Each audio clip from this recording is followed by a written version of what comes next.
Welcome back to another episode of Trauma, Drama, and Life. Hopefully you guys have been enjoying what you've seen or what you've heard so far. I really appreciate you guys' support. We've had a lot of people that have written in, just said a lot of positive things, a lot of things just trying to help. Because that's what we're trying to do. We're just trying to be able to help you all and to be able to just share some of our story. At the end of the day, like, we can't really control of how you guys hear or, what you think about what we're producing, but basically it's just a glimpse into our lives. That's why we named it Trauma, Drama, and Life. So super excited to be here. If you guys have specific questions or stuff that you want us to go over, different topics, things like that, you can message on Instagram. You can send me an email at ben@rawmotivations.com because we'd love to be able to hear from you.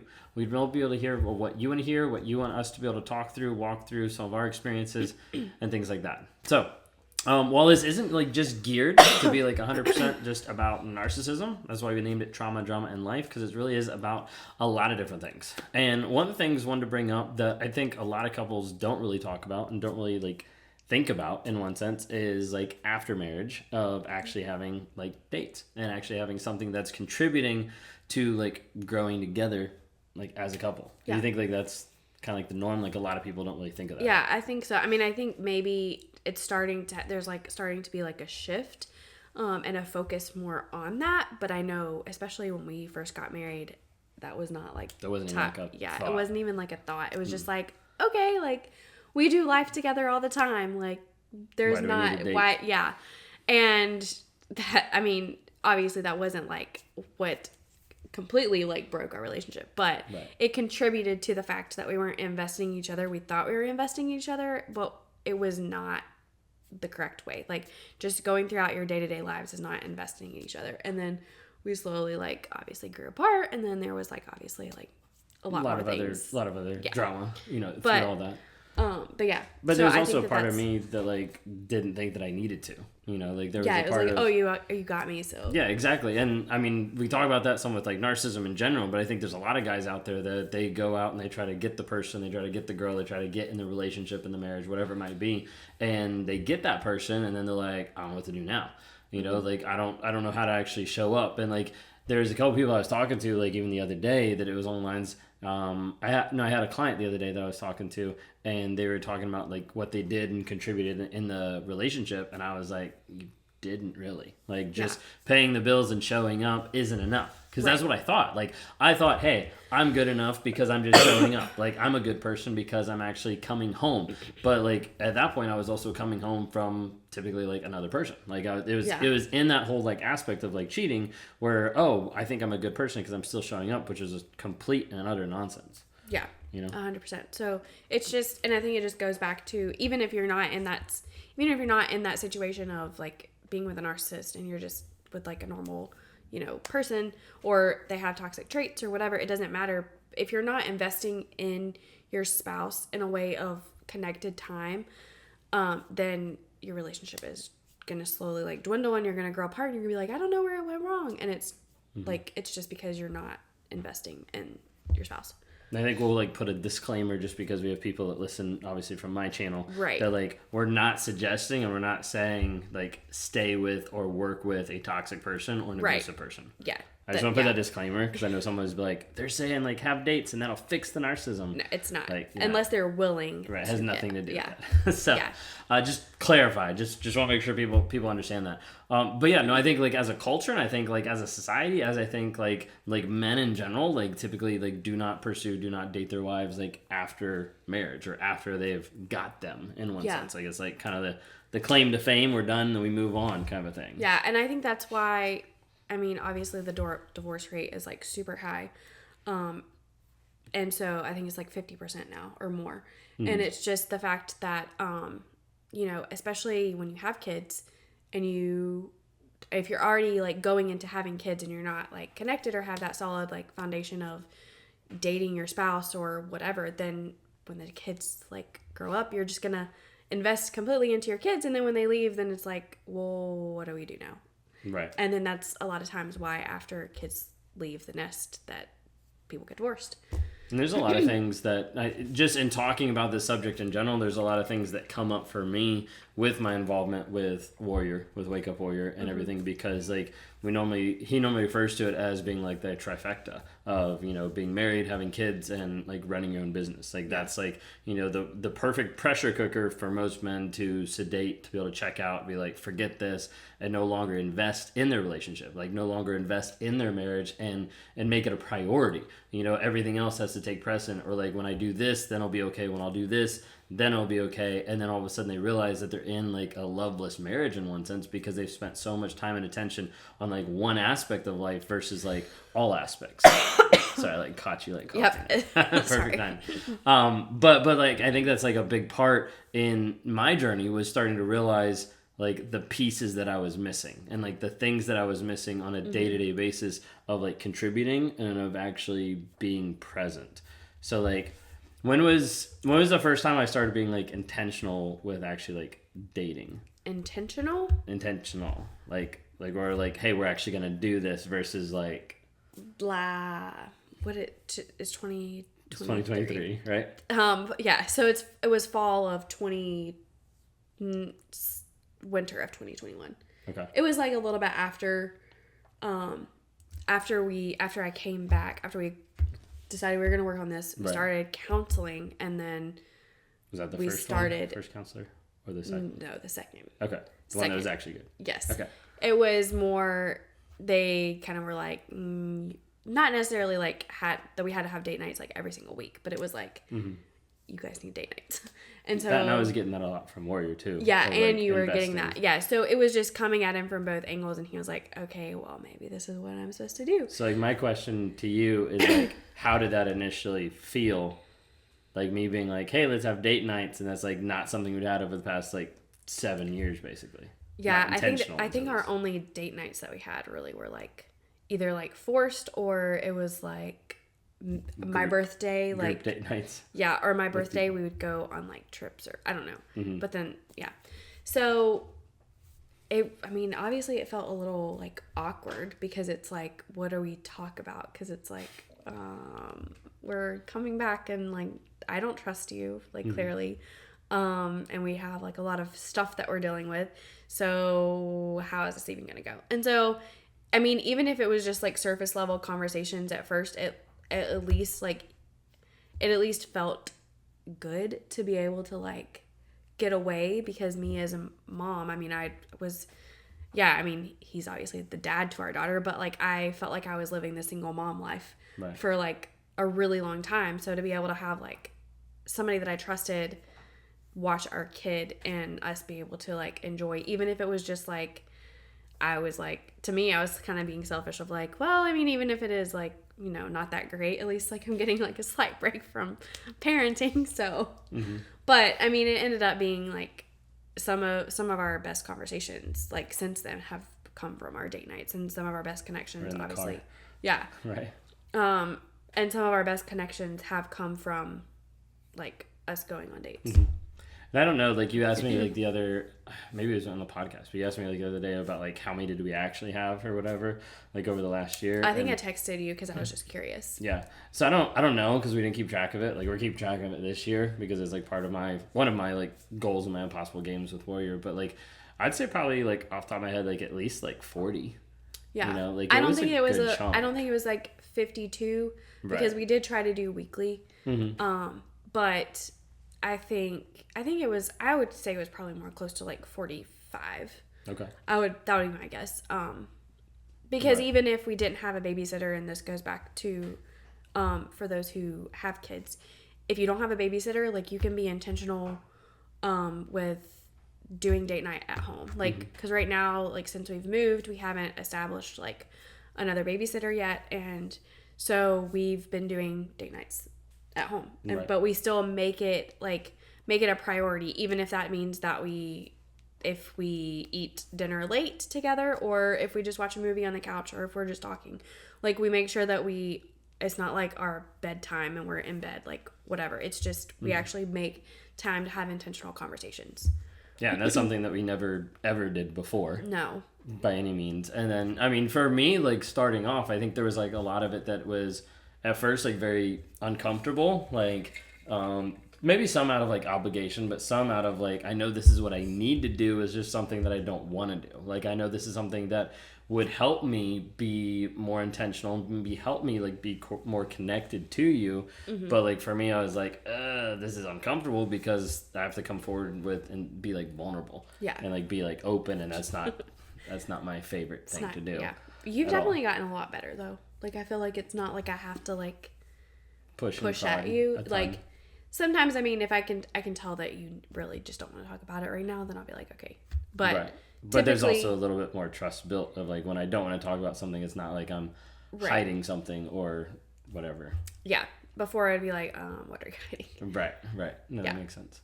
So yeah, anyways, like part of this is just along the lines of like investing in the other person is absolutely essential for a relationship to work. So whether you're out of a relationship, whether you're getting into a relationship, whether you're in a relationship, again, none of this is to say stay with a toxic person. So don't hear that because just going on date nights will not help a toxic relationship. If they're not willing to be honest, vulnerable, or show consistent change, then you need to get out. Okay. Or so a lot of times their dating is going to be love bombing, because that's what it would be before he was actually have random dates. Yes, before he was intentional, it was just like a love bombing. Be like, thing. oh, I got in trouble, or oh, this will here. Let's go out to eat at this like nice restaurant.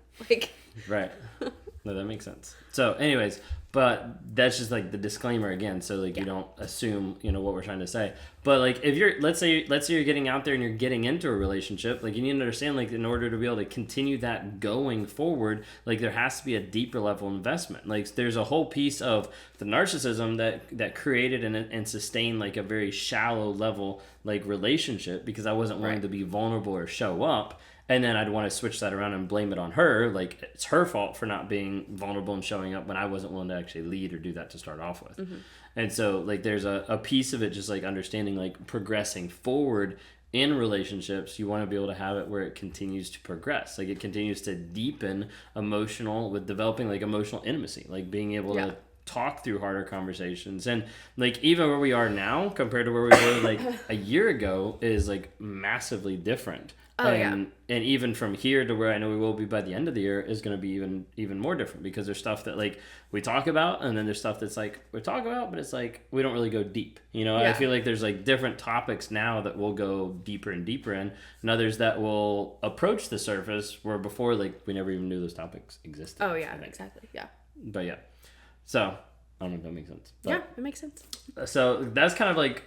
Just like in general, what are we going off of? What was the second topic? The second part of the question was, when is the right time to have kids, or when? Oh, it's a very like broad question. Yeah, that is, because I think it's gonna vary from each person, because obviously there's some people who they've either dated a while and they're like, oh, we're gonna start having kids like right away, or people wait for a really long time. Mm-hmm. So I can speak to like our experience, but obviously it's a disclaimer because it's like our experience, because I don't think that there's ever a right time to have kids. It's going to vary from every single person, but I think that there's some, I guess, like some boundaries that you can be within. I don't know. Unless it's just like obviously like an accident, like you're actually trying to have kids. I would say like just make sure that your connection is like like your communication as well, because having kids is not going to fix your problems. Like, don't think that, oh, if I have a kid, then my narcissist is going to magically just like love me. No, that doesn't work. Or you're stuck. Yeah. Or if I have a child, is going to magically fix like X, Y, and Z. Again, nothing is going to like it. Kids are great. Like, I'm just going to put that out there. They're amazing. They're wonderful, but they do make things harder. Especially when they're young, because you're having to communicate even more like with your spouse.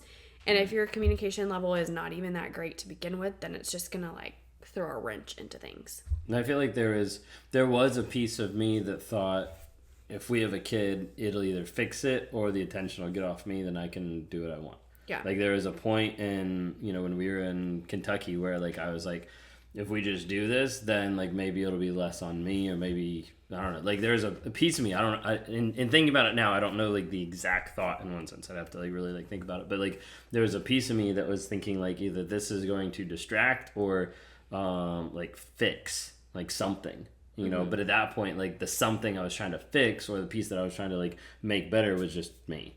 I just didn't want to admit that it was me because couldn't be. He thought it was, me. So he's Right. like, oh, if she has a baby, then that'll fix her or whatever. Then But, you'll like, be happy, and then, it won't be all my fault when it was still all my fault because it was me showing up as the asshole. So, anyways. But yeah, so like that's been something that, you have to kind of shape your perspective and like understand that it's not always going to be something that's going to fix or help the relationship. And a lot of times when you're with a toxic person, they can even try to have kids to lock you in or to have like that sense of like conquest in one sense of like, I did this, just like moving in together, getting married, whatever it might be. But then all of a sudden the kids are there, and then there's like this change of like, wait a second, something is more important than me. Like the kids are more important than me, which is why a lot of times I think like narcissists view kids as being like an inconvenience, you know? And there's definitely a big piece of that for sure, because like they take up time, money, and attention, and like they don't like pump up my ego. So then what's the point of them? Like that's like the thought process in one sense. Yeah. And I think that that's just obviously like, I don't think that it's gonna, like I said, it's not gonna fix anything, but you just have to be kind of, like I said, just make sure that you're communicating well and your connection is well, because especially if I could do a whole podcast on like pregnancy, but you could easily be sick, so you're going to need more help from your spouse. If you already have kids and you're like trying for your second, then you're going to need help with that second baby. Or if you like have a C-section besides a natural birth, then there's just like added things. So your communication has to be solid so that you can actually like be willing to ask for help and it be received well. And plus, especially like in the newborn stage and all of that, there's different ways you're gonna have to connect and communicate with your spouse through each and every stage. Like right now, like obviously like you have to be on the same page, like discipline wise. Like you have to know, like going into it, we were on the same page, but we've obviously like tweaked it some as we've like grown and shifted as we've like gotten into like toddler and like all of that as like things have progressed. So you need to make sure that you're on the same page like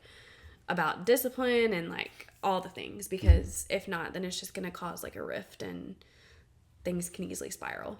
Yeah, I think it's important to kind of like acknowledge and like point out too, like you're not coming from a place that it's like worked out the greatest in having kids and in the relationship during that part. So like the advice you're coming up with is like also like stuff that like you've lived. Like I guess like my thing would be like, how much help would you say I gave you when you were pregnant? When I was pregnant, like none. Right. I mean, thankfully like we didn't have any, like Sophia right now is our only child, but like if I would have had another kid like while I was pregnant with Sophia, then it would have made my life miserable, because I was so sick with Sophia. So thankfully, like I just had to communicate like, hey, I'm not feeling the greatest, so we got to figure out something for dinner. And like sometimes he would get annoyed. He'd be like, what's the point? Like, I thought you were meal planning or like whatever. But other than that, at that point he just didn't care. And then going into like pregnancy and like all of that, like, I mean, he helped a little bit, but it wasn't. Not really. Yeah. And the newborn stage, he maybe helped for like 2 or 3 times. And I think the one time that you actually watched Sophia, you're like, she cried the whole time and you were gone for like 3 hours. And I was like, I was literally gone for like 20 minutes. Right. And like, and so, yeah. There's a huge part of me at that stage of her life and of your pregnancy that I did not show up at all. Period. Yeah. Like I was more interested in myself, more interested in other people than I was like actually investing in you and in our family. Yeah. I think, I don't think anybody, well, some people may know those who listen to the podcast, but we had a miscarriage like with our first I got pregnant and then we had a miscarriage. I think that at the time, like you showed up maybe like one day for the miscarriage, like after the miscarriage, and then like after that you're like, okay, well, work needs me, so like peace out, like but you're willing to stay here by yourself. And so like, I mean, just at how like but the thing is like, this is how like toxic like the relationship was, is that one day that he like spent like, I don't know, like the afternoon in bed with me, like meant the world to me. And I was like, oh, our relationship is so amazing. And like looking back, I'm like, okay, yes, like I can see why I thought it was amazing, because our relationship was like so toxic. Awful. Right. And then but then after that, like even when Sophia was born, he like, you like stayed home like what, 3 days, and then you went back to work. And so Something like that. he just made sure that I could get up the stairs by myself, like, and he was like, okay. Thankfully, like my mom like was in town. Yeah, she was there for a little bit. For like a week, but then after that, like I was on my own, and so it was. I mean, so I mean, like, none of that stuff we're proud of, you know. None of that stuff is like, oh yes, I did this. Like, no, it's just trying to make it like extremely real for our listeners, extremely real for the people that are here. Like understanding, like, hey, like the reason why a lot of times I'm really passionate on my platform, and the reason why sometimes I come after people, you know, when the guy's saying like, oh, I pay the bills and show up, it's because I've been there, I've done that, and I know that it's not the right way to live, and I know that it just ends up leaving empty and void with no connection, which is where we got because of me, not because of her, but where we got. And also like the fight back to that has been the intentionality of connecting. And like date nights hasn't been like the one thing that saved it, but it has been a big influence in like building our connection versus just disconnecting, vegging out on the couch, watching something instead of actually like interacting or being with each other. And that intentional time, I think, is something that's really helpful. And like, and we're really not saying beneficial. that, well, if you watch like a movie or something, that time is not like, you can't do that. Just make sure you're also having intentional conversations, right? In addition to that. But yeah. So anyways, that's our take on dating after marriage, and then when to have kids. A little bit of random stuff kind of thrown in there. So if there's something that you guys want us to specifically talk about, we've got a list of like several things that people have sent in, but feel free to email us at ben@rawmotivations.com. You can message us on any of our Instagrams. That's the easiest place to message. Would love to be able to interact. Would love to be able to have you guys just like say, hey, this is something I want to hear from your perspective, and whether that's from her perspective, my perspective, both, narcissistic or not, like it's just like, hey, we're on this channel, we're on this Trauma, Drama, and Life podcast to try to be able to give people a glimpse into our lives, be able to show some of the stuff that we've been through and some of the healing that's happened, and how we're trying to show up every single day for each other and for others out there. So anyways, that's all I got. You got anything else? I don't think so. Okay. Thank y'all so much. Y'all have a great and blessed day, and we'll see you next week. See ya.